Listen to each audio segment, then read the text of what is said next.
इस वक्त हमारे साथ इलाका एमपीए शेख अब्दुल्ला मौजूद हैं।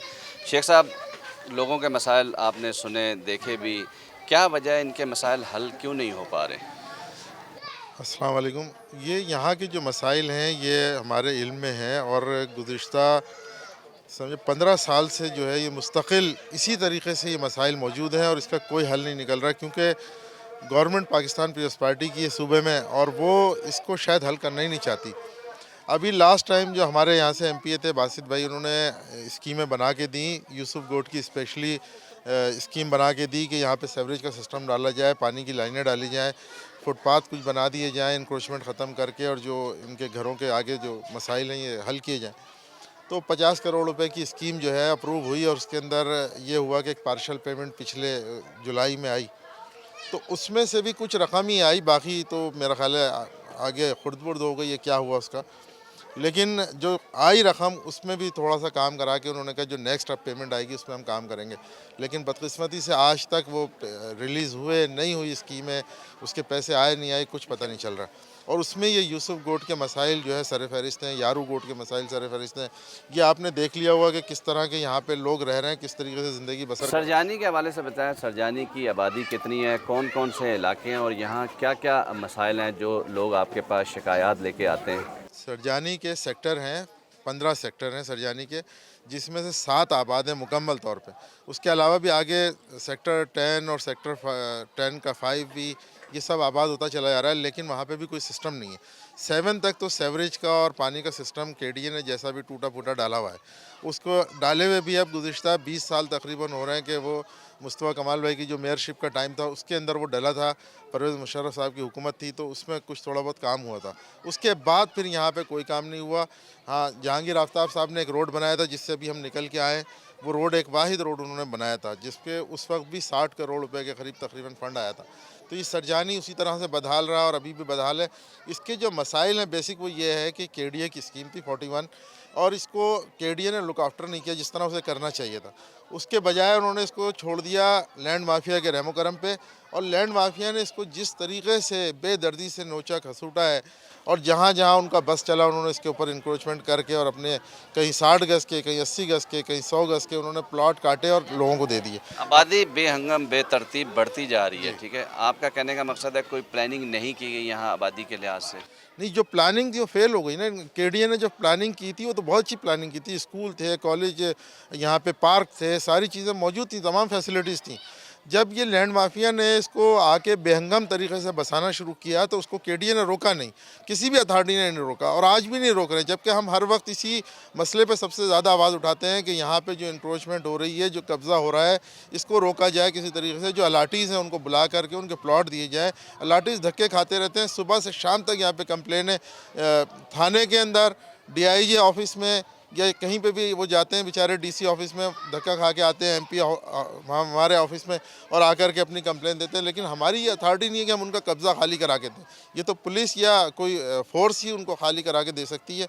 इसलिए ये सबसे बड़ा मसला बन गया इस वक्त सरजानी का। उसकी वजह से सेवरेज की लाइनें इंक्रोचमेंट के अंदर दब गई हैं। उन्होंने ये देखा ही नहीं कि यहाँ से सेवरेज की लाइन जा रही है उसके ऊपर मकान बना दिया, पानी की लाइन जा रही है उसके ऊपर मकान बना दिया। ये यहाँ पे हमने कनेक्शन कराए थे K3 के हवाले से अप्रूवल ले करके, और यहाँ पे मुर्तज़ा वहाब साहब ने आते ही जो सबसे पहला काम किया वो ये किया कि उन्होंने वो कनेक्शन यहाँ से K3 के काट दिए। बड़े एहतजाज के बाद जब लोगों ने बहुत ज़्यादा शोर किया तो उसके बाद उन्होंने एक कनेक्शन यहाँ पे करके दिया है, जबकि L1 के अंदर जहाँ से भी हम आए वहाँ पे पानी 19 दिन, 20 दिन, 21 दिन के बाद वहाँ पे पानी आता है। और लोग जो है किस तरीके से टैंकर यहाँ पे ख़रीदने की सकत नहीं है लोगों, वो इसी तरह गुजारा करते हैं कि कहीं से बाल्टी ले आए भर के, कहीं से और दूसरे एरिया में चले गए, वहाँ से अपना कोई कैन भर के ले आए और कुछ दिन निकाल लिए। तो ये इतनी मतलब यहाँ पे कस्मा पुरसी की आलम है कि आप अंदाज़ा नहीं लगा सकते। एक एमपी हो के आप भी मायूस नज़र आ रहे हैं। आपकी हुकूमत जो है, पार्टी हुकूमत में रही, पीपल्स पार्टी के साथ कोalition में रही, तो क्या वजह आप लोग भी ये मसाइल हल नहीं कर पाए?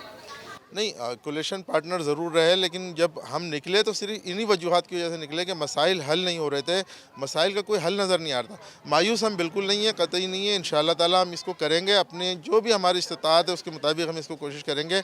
अभी बल्दियाती निज़ाम हमारे हाथ में नहीं है, लेकिन आगे चल के इंशाअल्लाह ताला अल्लाह ताला की ज़ात से उम्मीद है कि अब जो बल्दियाती इंतखाबात होंगे उसमें एमकेएम भरपूर हिस्सा लेगी और बल्दियात अपने हाथ में लेगी, और ये काम ज़्यादातर जो है लोकल गवर्नमेंट्स के काम है जो लोकल गवर्नमेंट्स को करने चाहिए। बहुत शुक्रिया। ये थे इलाका MPA शेख अब्दुल्ला। इनका कहना है कि मुशर्रफ दौर में यहाँ पे तरक्याती काम हुए और मुत्तहिदा कौमी मूवमेंट की ये अवलीन तरजीह है कि यहाँ के मसाइल वो हल कर सकें। तमाम डॉक्यूमेंट जो है इन्होंने बताया कि PC1 यहाँ के तैयार हो चुके हैं। जैसे ही फ़ंड आएगा इन इलाकों पर लगाया जाएगा और यहाँ के लोगों के मसाइल हल किए जाएंगे। गटर लाइन का हाल खराब है, गली का हाल खराब है, सब चीज़ खराब है।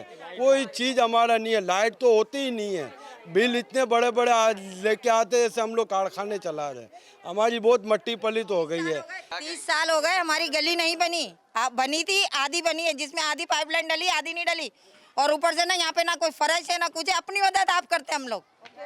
हमारी बारी आती है खत्म ही हो जाता है कि माल खत्म हो गया, पाइप उठा के ले गए, सीमेंट उठा के ले गए। तो कौन सी गली है ये? 2 नंबर गली है। अभी गटरों की सफाई करवाई है हमने अपनी मदद आपसे। हम अपने इलाके को खुद साफ रखने जाते हैं, मगर आप लोग हमारे देखते ही नहीं है। आप लोग जो यहाँ के हमारे काउंसलर वगैरह वो देखते नहीं। आप लोग भी देखे ना, हम जब भी तो हम आए। कोई मर रहा होता है, एम्बुलेंस नहीं आती, कोई एम्बुलेंस नहीं आती यहाँ पे।